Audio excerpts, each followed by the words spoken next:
Самацоно Tarot Whisperer байна. Өнөөдөр энэ хүү бичлэгээр та бүхэнд ойрын хэдэн өдрүүдэд ямар байх, ямар сэтгэхүйтэй байх зөвлөмж зөвлөгөө өгсөн болно.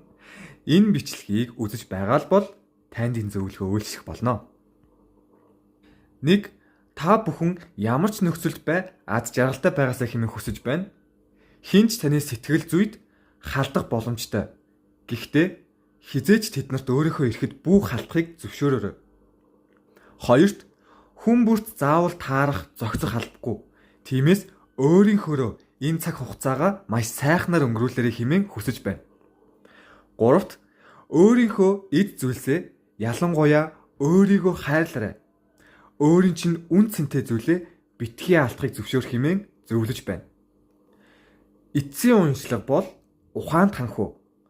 Хүний сайхан сэтгэл гэдэг бол өрөвч сэтгэл, үнэн шударга зан, сахилах бат хийгээд саруул ухаан юм гэсэн мэдээллийг өгч байна.